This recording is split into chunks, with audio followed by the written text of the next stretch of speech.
Mheshimiwa Mwenyekiti, naomba kuwasilisha mapendekezo ya rasimu ya mpango na bajeti 26/27 katika mkutano huu wa baraza maalum ili wajumbe wajadili na kutoa ushauri juu ya rasimu ya mapendekezo ya mpango na bajeti iliyowasilishwa, ambao halmashauri inatarajia kukusanya na kutumia kiasi cha shilingi bilioni 4.9 kwa ajili ya matumizi ya divisheni na vitengo mbalimbali kwa mchanganuo unavyoonekana hapo. Mheshimiwa Mwenyekiti, katika mchanganuo huo kuna fedha kutoka serikali kuu na wadau wa maendeleo ni bilioni 49.5, ambapo mishahara inachukua shilingi bilioni 36.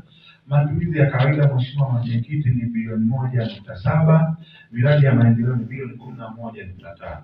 Mheshimiwa Mwenyekiti, kupitia halmashauri yako, kupitia vyanzo vyako vya ndani, unakadiria kuwa na bajeti ya bilioni 5.4, ambapo matumizi ya kawaida unatarajia kuidhinisha bilioni 2.3 na miradi ya maendeleo unatarajia kuidhinisha bilioni 1.5 na vyanzo lindwa Mheshimiwa Mwenyekiti unatarajia kuidhinisha bilioni 1.5. Mheshimiwa Mwenyekiti, aidha kwa mwaka wa fedha 26/27 katika mapato ya ndani ya bajeti kutoka katika mapato ya bajeti ya mishahara, halmashauri inatarajia kulipa mishahara kwa watumishi wa idara na kada mbalimbali, kupandisha vyeo watumishi 1355, kubadili vyeo watumishi 50, kuajiri watumishi 137 wa kada mbalimbali.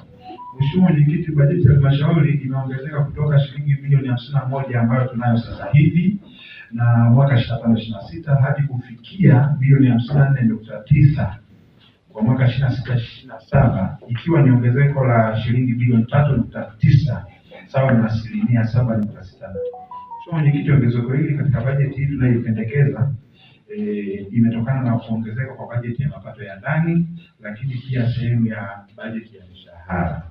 Mheshimiwa Mwenyekiti, kwa maelezo naomba kutoa hoja kwa mfano wako baraza maalum huu ili upokee, kujadili na kutoa ushauri na mapendekezo ya makadirio ya mapato na matumizi ya fedha za matumizi ya kawaida, mishahara, miradi ya maendeleo kwa mwaka wa fedha 26/27. Mwenyekiti, naomba kutoa hoja. Vyanzo ambavyo hatujavitaja moja kwa moja, lakini ukiangalia upande wa mazao kuna ushuru wa mazao mengineyo. Kwa hiyo mazao mengine yote ambayo hayajatajwa moja kwa moja, na kipengele kinahusu mazao mengineyo ambayo tumekisia yote tunayaweka katika chanzo hicho ambacho tunakisia kukusanya bilioni 133.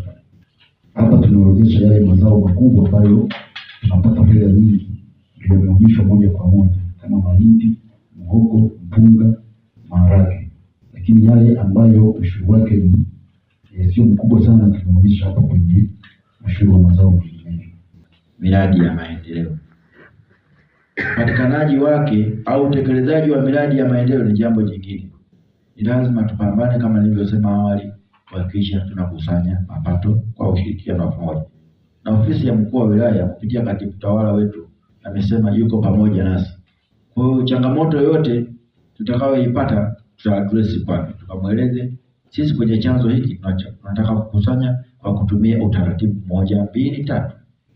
Kwa hiyo mimi niseme tu kwamba kwa awamu hii ninaona sasa kwamba zile changamoto zilizopo kwa wananchi, hususan wale wananchi wa kijijini ambao tunategemea kwa nguvu ya serikali iweze kusupport ile miradi yetu, kwa sababu kule kwenye maeneo yetu ni kwamba miradi ya wananchi ni kwamba inakuwa iweze kukamilika kuanzia chini mpaka ukamilishwaji. Lakini mimi niseme tu kwa bajeti hii inaonyesha kabisa kwamba madiwani leo tulikuwa tumekusudia kupitisha bajeti ambayo tunaenda kuisimamia kwa lengo tuliloliweka. Tunatamani sana, lakini pia tunategemea sana kwamba kwa kweli itakuwa ni lengo jema kwa wananchi wetu katika kuboresha maisha yao, kwa sababu limetoka chini kwenda juu. Kwa hiyo kwa kweli kwa wananchi wetu, kwa kweli tunategemea kwa kweli maisha yao yataboreka zaidi na zaidi na zaidi.